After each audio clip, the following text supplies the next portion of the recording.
We put on the same clothes we were wearing last week because we thought it would be like comfortable and cozy for you guys. Personally. Welcome to another J.R. Ward video. Oh wait, I didn't grab mine. Yeah, do you want to? You have them. You go get them. They're right behind you. Is it these 3 avenged, mine, and unleashed? Yes. Making me lean. As opposed to me having to go out into the hallway. Yeah, because then you could have grabbed the Shining. For me. Hello. What? Oh, ignore that. I said it I don't even again. know if that's in frame. Yeah. Books. These are. Yeah, we're gonna stick these. We're gonna be discussing Lover Avenged, Lover Mine, and Lover Unleashed. Concussion. All right. Oh, wow, I love Unhinged. We are very put together for sure, and I think we planned this well. Absolutely. And I feel like it's good that we didn't take notes or rehearse or anything. Are you high-fiving the dog in the middle of our... High five. Just to show off for them in as many videos She's as not possible. even in it. She's hiding behind my bed. They might have seen the high five. If you saw her paw sneak out from behind this bed, please like, comment, and subscribe. You never watched Jake and Amir, but so Amir was the ridiculous, insane goofball, and Jake was the straight man. But every once in a while, they would switch it to where Jake was the insane one and Amir was the straight man. And I feel like for now, you've taken the Cappie role of just being off of what we're supposed to be doing, while I'm sitting here trying to steer this ship. You open this by talking about your clothes again. Listen. So we read these books. I've read them multiple times. I have never read them. That's the bit. So, yeah, if you've seen the other 2 J.R. Ward videos, you know what's going on. If this is your first one, we are reviewing the J.R. Ward videos, 3 books, or J.R. Ward books, 3 at a time. Yep. Because it's a long series, and we also don't want to get bored. Get bored? How could you get bored with J.R. Ward? What's wrong with you? But anyway, so let's start with Lover Avenged. Lover Avenged is a character named Revenge, quite literally. They call him Rev, and another character named Elena. Mm-hmm. And they met off page. I don't like that. Yeah. Right off the bat. They met off page, but basically Revenge has a condition. He's half sympath, which is a type of vampire that's like sociopathic, I guess, or psychopathic might be better. It's kind of weird. They get off on like bad things. Same. And he's half sympath, and he takes medicine. He's kind of trying to kill himself by giving himself sepsis from the needles for his medicine. And Elena's a nurse. That's how they meet. He is also being blackmailed by his half-sister, full sympath. And you know, occasional lover. Because of the blackmail, so. Yeah. So they bang it out once a month on a Monday. It's kind of sad because he doesn't want to do it, but he does it to protect him. Hex, mostly. Yeah, Hex. Is it just Hex? Yeah, I think so. But the queen is crazy and evil, and that's where we lay our groundwork. Is that he's trapped in the situation where he has to have sex with her once a month and give her a lot of money and take a break from his medication because he can't get hard on his medication, and he obviously needs to do that for the snuggles. And that is where we lay our scene. So yeah, this book is my least favorite so far. So from up to 7, this is my least favorite. Yeah, I'll agree for like up to set. I'll even include these next 2 in it. Yeah. Honestly, it's my least favorite, my very favorite. My favorite's still probably 5 of these. 5? 9. Not V? 10? V? No, of these. Of these 9. Fair enough. No, obviously my ultimate favorite is always going to be Lover Last. But anyway, yeah. So it's not one of my favorites. It's the romance felt weird because they kind of knew each other from the beginning, but also Rev had so much stuff going on that Elena felt a little bit like... Why is your cat Blair witching at my shoes? I don't know. Elena felt kind of like she was tacked on at the end. The problem is, my thing is, a lot of the girls don't feel like there's a lot of depth. I'm like, all the men are so fleshed out because they're in every book. Elena's really bad about this. All the girls are like thrown in there, and there's not a lot to She has very little personality, except that she has a little bit of a temper, and that's really the only part of her personality. And because the romance was introduced in this book and resolved in this book, like, all of it had to happen within a certain amount of pages, so it feels very rushed. And like, she does insta love a lot. It's insta lust at the very least. Yeah, this one was for him. He had feelings for her. Yeah, but in this one, it's like she got over her issues with him very, very quickly and easily because it had to be resolved in this book. We should mention Rev is the owner of the club that they all hang out at. Yes. That Hex works at. It's a pretty big setting for the book because they're always there. It's where they hang. I think that's where we opened the whole series, is at the club, right? With Darius and Wrath. And well, technically it opens up with Darius and Tor, and then Wrath comes in. Cat. But yeah, and then this book also is the reason she stopped reading the Black Dagger Brotherhood for I think like 2 months. Yeah, I started it and then I stopped for 2 months. And then she like pounded it in one night, even though it upset her very deeply because of the stuff that happened with John. Shall I get into that? Yeah. John Matthew's my favorite character. I love him. He is the, not reincarnation, he is Darius brought back, but with no memories and very young. He's 26. He has just transitioned into a full vampire. He's very soft and sensitive and gentle. And I love him because all the love interests, the men are all like these alpha tough guys. And it's like, that's fun. But I like John because he's soft and gentle. And he's in love with Hex, who is very close with Rev. And they have a thing going on, and they finally have sex in this book. And he, like, I think goes to kiss her. And she's scared she's going to ruin him. So she doesn't kiss him back, and she purposely breaks his heart, and he spirals out of control and starts drinking a ton and having sex with random girls, like, in front of her to upset her, which feels so out of character for him, because, like, I understand that he's hurt, but, like, to be so cruel is weird, because she, like, he misinterpreted a little bit, like, he made some assumptions based on what she said, and instead of talking to her about it, he just decided to become really hateful and mean. Like, he didn't even try. Like, I would have understood more if they had a conversation and she was mean to him and he made these decisions. But they didn't even talk. He just decided what she meant and became really mean. And it's just like, but his whole entire thing is that he's so sweet and gentle. It doesn't make sense that he would be so purposefully cruel to her. And I hated that because it felt out of character. Yeah, I was never a fan of that either. This is like the third or fourth time I read this book, so I've kind of made peace with it at this point. But I get where she's coming from. Obviously, I do agree with most of what she has said. So, like, it served the story fine enough because Hex, like, has this running theme of, like, I ruin everything beautiful. Like, I love the part where someone gives her a plant, and it's like this beautiful plant, and she's like, I'll just kill it, and she gives it away, and it's like, that's great, yeah, because she thinks it's gonna ruin everything, but she did literally ruin John, which bothered me, because it should just be that her interpretation is that she'll ruin everything, but that's not the case, but she did literally do that to John, so it's just like, oh, great, so she believes this awful thing about herself, and it's true, and that's not something that gets resolved. That sucks. I don't like that.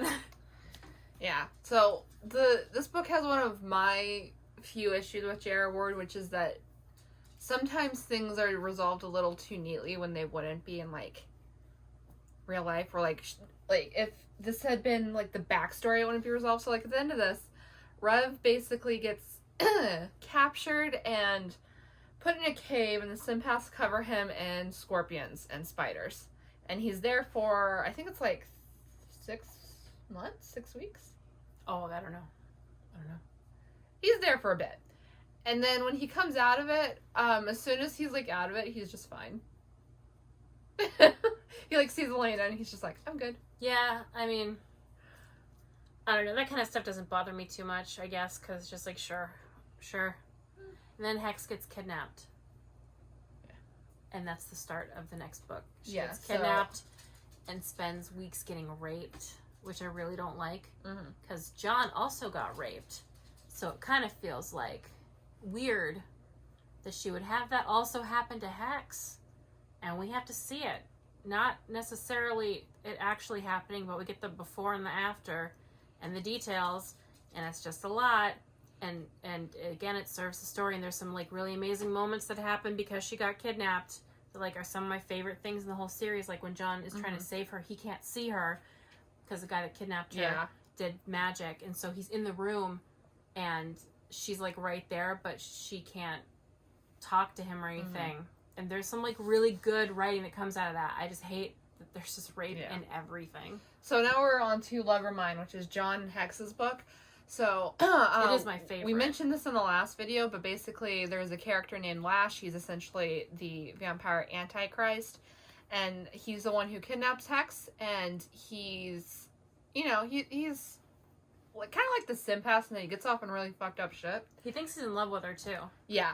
Like not in like a real love kind of way. I think even he knows that if she were to like give in and want him, then he wouldn't want her anymore. And he's aware of that. Yeah. So that's Lash is John's like mortal enemy, essentially. And obviously Hex has a couple issues with him. Yep. And so that's the plot of Love or Mine. Obviously there's also a love story, or the conclusion of one, since Hex and John's love story actually started in wait, book 4 or something? Book 4, yeah, I think book 4. I don't have that book actually. I do, but I'm not gonna get it. But yeah, so my biggest issue with this book, the first time I read it, it didn't bother me. The second time it bothered me. The third time I realized what she was doing with it. And the fourth time I just enjoyed myself. I've read these books a lot, but basically, John feels entitled to Lash's death, not because of what Lash did to him, but because of what Lash did to Hex, which I didn't like, because Hex is a warrior. She fights, she kills, she's like a tough woman, and she wants to kill Lash, and John's just like, no, I get to kill Lash. And at the end, I like what they did with it. I love what they did with it. Yeah.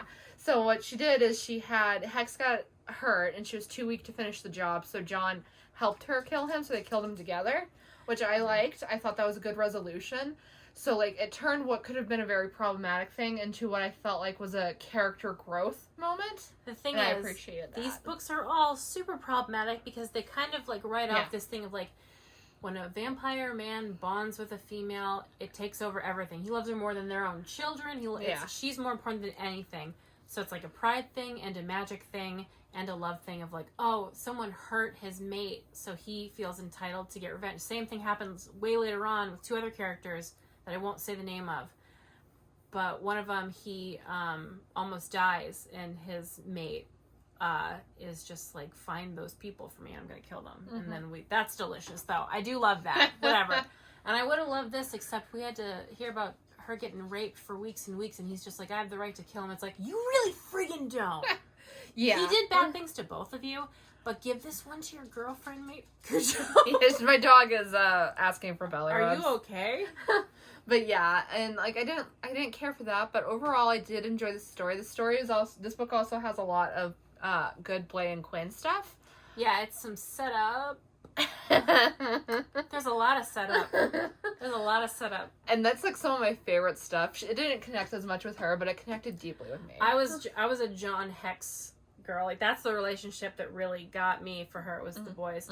But like, the thing is, those are the 2 relationships that got the most set up in the whole entire series, because like, it's several books of John and Hex circling each other, and then the boys having their like drama. So it's books and books and books of build up, which is exactly what I like. So those are definitely some of my favorite relationships. But I wish she did that with more of the couples, honestly, because that would be great if it was just more books of several building up. A lot of people don't like that, actually. I love that, because by the time you get to John and Hex, just like, please get together. That's I know, what it's I want. like, I want to the anticipation of it is fun. And then she's good at writing, so the payoff is good. Yeah. So that's the thing, is like, you spend 6 books like panting, and it's just like, and it finally happens. It's just like such a good release. I've mentioned it before with this author, but it's like, or with this series in general, it's like, it's easy to just like laugh it off and call it vampire porn. We do it all the time. So there's wild amounts of depth. But there's so much emotional payoff to everything she does that, like, we jokingly call it vampire porn, but we've made now 3 videos on it, so. There's a lot more depth to these books than I think most of the books on my shelf, even the ones that are, like, trying to be depthful. Yeah, which is why... It feels so effortless with J.R. Ward. Which is why I will go to bat anytime someone makes fun of any romance. Because you have no idea how much is or is not in that romance unless you've read it yourself. If you want smut, there's books that are just smut. But that's not what these are. There's a lot of smut, but it's certainly far from only that. Like, if it was, I wouldn't care. Like, I don't get invested in smut if I don't care about the characters. I skip those scenes. I don't skip these. Yeah. I read them, and it always feels like it's really good payoff always with that. It's like, that's the only time I care about a sex scene is, like, when it feels earned. She has a lot of them. But they always feel earned and necessary. And that's wonderful. Yeah, and Hex and John have a lot of really great moments in this book. I love Hex and John, even though they constantly, every time they get a POV, it's like, what turmoil are you going to go through now? I have a rat named Hex. I have. So moving on to Lover Unleashed. So this book is Pain and Manny's book. So Pain is V's sister, so she's a scribe virgin's daughter who has been frozen for like over 100 years because she was unladylike. And she was introduced in, was it Love Revenge? She was introduced like several books. The concept of her was introduced in V's book, but I don't think she was woken up until Love Revenge. Yeah, because Wrath and her have their little fights. And then in Lover Mine, at the end of that, she accidentally gets hurt and she breaks her back. And at the beginning of Lover Unleashed, her back still broken, and Manny is Doc Jane's doctor friend from the human world. Yeah, Doc Jane is who is with V. So, basically, Payne's sister-in-law's friend. We're gonna have to do like a character breakdown video. Yeah, we'll do like. Do you remember the Jason video on Red Letter Media where Jay had the cardboard with like pictures of everybody? Well, I'll make you one of those. But yeah, so Manny, V hates Manny because Manny had a thing for Jane. Yeah. So that's the setup, and also V just learned he had a sister in this book. Yeah, so it's like first you try to get with my wife, and you try and get with my sister. Yeah. So Manny gets around. At the beginning of this, she's paralyzed from the waist down. They bring Manny in to look at her back to try and fix what the damage that has been done. And this is one of the... I forgive her for this because it's not something she normally does. But she does do she fixes her Payne's back with magic so that she's not paralyzed. But she doesn't normally fix disabilities. Normally, if a character is disabled, they are just disabled. Yeah, I didn't have a problem with it because she goes out of her way to have, like, permanent, like, like, the king of the vampires being blind. Mm-hmm. John can't talk. Fury has, a fake leg. Mm-hmm. And there's another character later on that's very disabled. We will get to him later. Mm-hmm. Huh? Mm-hmm. Mm-hmm. Uh-huh. I'm wondering when that's gonna get a book, right? Of course that's gonna get a book. So? That's why I was like, there's no way that person's not anytime a male character is introduced, I'm just like, your book's coming up. I wish that I want, like, desperately more setup, because, like, here's a side, I'll just derail us. The books get a lot shorter because she focuses more on the one couple. What I would like is more, I don't like when characters sleep together early and then aren't together and then there's their book. I don't want that. I want the tension. I want them to sleep together. I want exactly what happened with Blay and Quinn repeated every time. She knows, I say this all the time, tension is my favorite. Yeah. I love slow burns and high tension. I want to be in, like, pain. I want to hate being alive by the time they touch each other. Thank you very much. Yeah.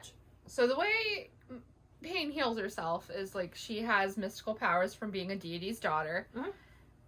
And basically, Manny goes down on her and she heals herself. Yeah, I think that's very unrealistic, personally. I think the idea of a woman getting absolutely anything out of a guy going down on her is wild and just doesn't ever happen. So that's crazy to me. I didn't like that. Took me right out of the story. You're gonna regret that one day. When? We'll see. When will I regret it? But yeah, so, and then this book also introduces the Band of Bastards, which is a group of males that come from the old country with the intent to kill lessers. A bunch of sad boys. Yes, basically.